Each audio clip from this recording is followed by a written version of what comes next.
Class, good morning. Hindi पत्रिका में हम पाठ 4 माटी वाली का अध्ययन कर रहे हैं। लेखक हैं विद्यासागर नौटियाल। इस कहानी में मुख्यतः विस्थापन की समस्या लेखक ने हमारे सामने बहुत ही अच्छे ढंग से प्रस्तुत की है और लोगों ने उसे, पाठकों ने उसे पसंद भी किया है। आज मैं आपको कहानी के कुछ मुख्य आधार बताऊंगी। माटी वाली कहानी के मुख्य आधार है, पहला है विस्थापन की समस्या कि जब टिहरी में बाढ़ आ जाती है तो किस तरह से विस्थापितों को मतलब विस्थापित किया जाता है। विस्थापन की समस्या आ जाती है, फिर उन्हें जगह छोड़ के जाना पड़ता है।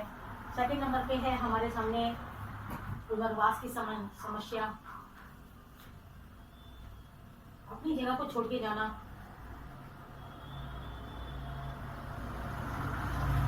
पुनर्वास की समस्या।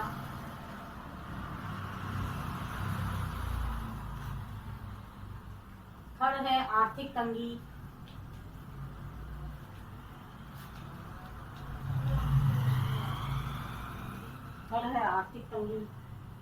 चौथा है भावनात्मक रिश्तों की खोज।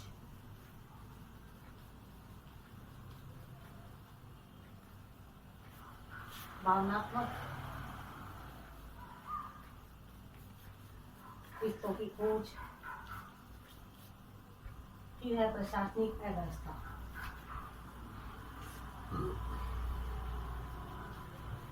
प्रशासनिक अव्यवस्था।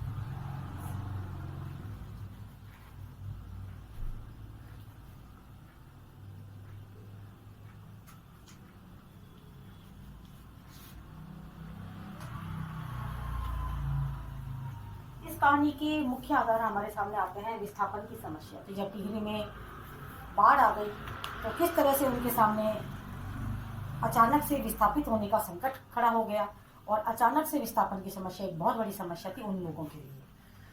दूसरा, पुनर्वास की समस्या उन्हें है जहां पर वापस से रहना है, वो समस्या उनके सामने बड़ी थी, क्योंकि सरकार जिस भी योजना के अंतर्गत अगर कुछ योजना चलाती है तो उसके लिए उन्हें उनके प्रमाण पत्रों की जरूरत होती है, और टिहरी में जो बसे हुए थे लोग, उनके पास किसी के पास भी कोई प्रमाण पत्र नहीं था। आर्थिक तंगी तो आ रही थी जब सब कुछ पानी के अंदर बह गया, है ना।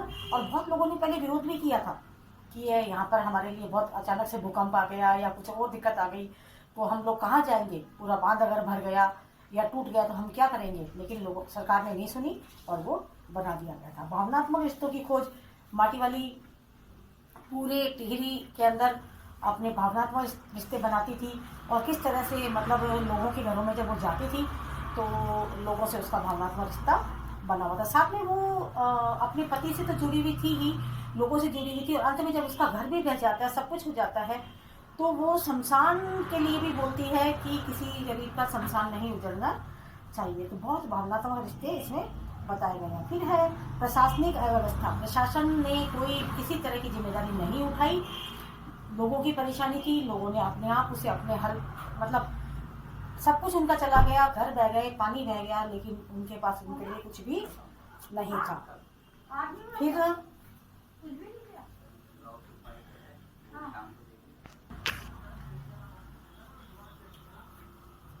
फिर जब सरकार की तरफ से किसी तरह का कोई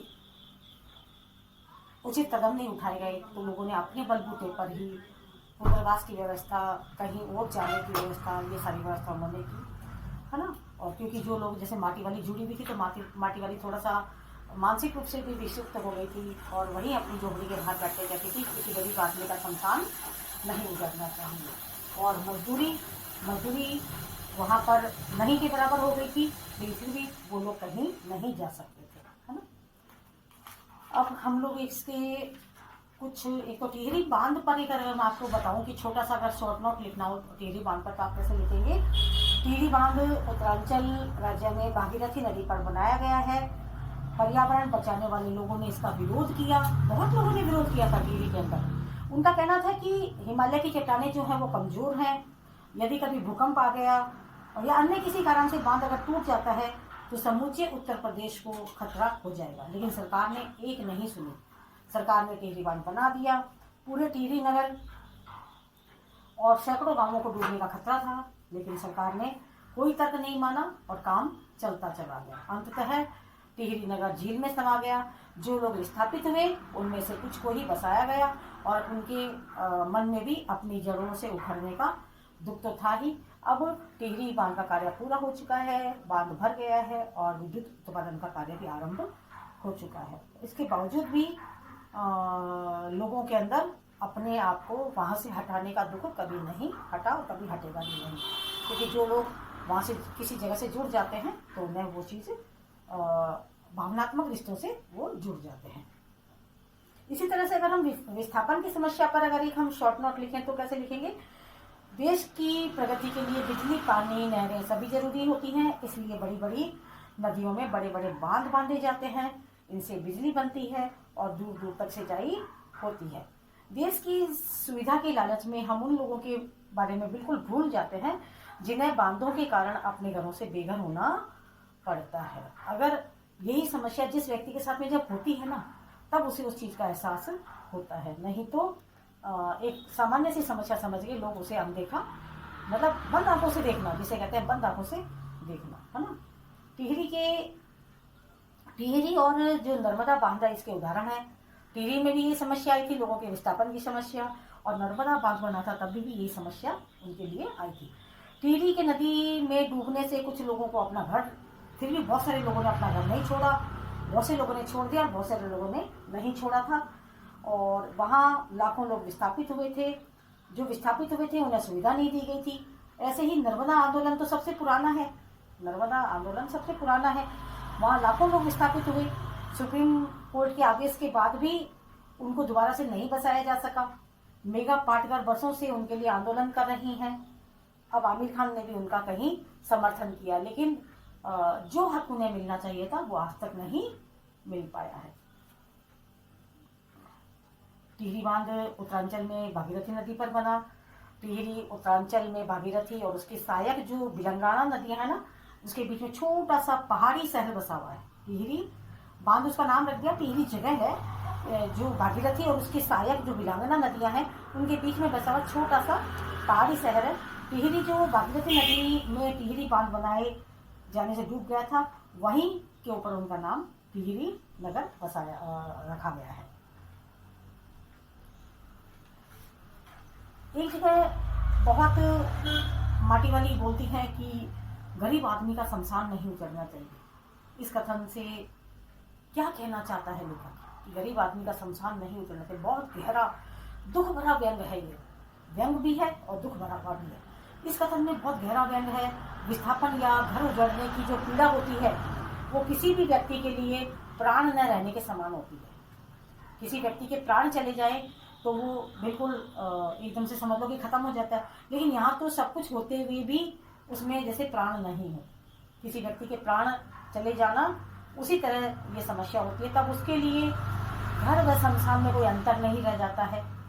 उसकी मानसिक अवस्था से माटी वाली गुजर रही है, सेम इसी मानसिक अवस्था से, और वो इसी उसमें पीड़ा में, मानसिक पीड़ा में विक्षिप्त भी हो गई है। इसी मानसिक अवस्था से माटी वाली गुजर रही है। वह सोचती है कि विकास की इस अंधी दौड़ में इंसान मुर्दों को भी जगह नसीब नहीं हो पा रही है। इसलिए वह आते जाते बस सब लोगों से एक ही बात कहती थी कि गरीब आदमी का शमशान नहीं उतरना चाहिए। और उसके इस कथन में बहुत वेदना है, बहुत दुख है।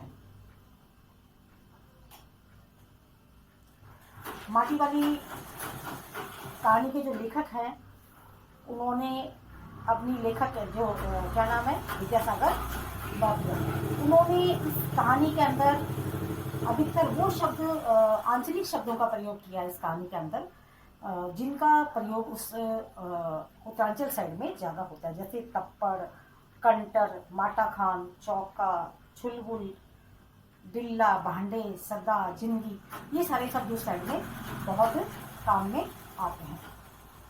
और माटी वाली की जो ये कहानी है उसके अंतर्गत माटी वाली को लोग बहुत मतलब लंबे समय से वहाँ देखते भी थे, और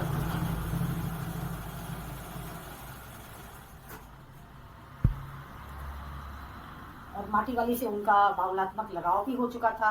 लेकिन उसके बावजूद भी वो उसके लिए कुछ करने में अक्षम थे, है ना। माटी वाली के बिना किसी का काम चलता ही न था। रोज उसको क्यों पहचानते थे लोग? माटी वाली के बिना किसी का काम नहीं चलता था। रोज सुबह सुबह चूल्हा चौका लिपा जाता था। माटी वाली मिट्टी न दे तो ये काम ही नहीं हो सकता था।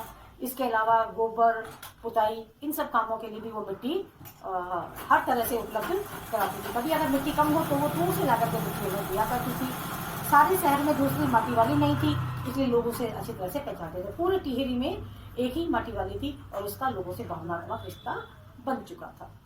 तो इस तरह से माटी वाली की विस्थापन की समस्या हम बहुत अच्छे से समझते हैं और लेखक ने इसे बहुत अच्छे से हमारे सामने शब्दों के जाल में बांध करके हमारे सामने रखा है और पाठकों ने इसे बहुत पसंद किया है। आप प्रश्नोत्तर कॉपी में कर लीजिएगा। Thank you.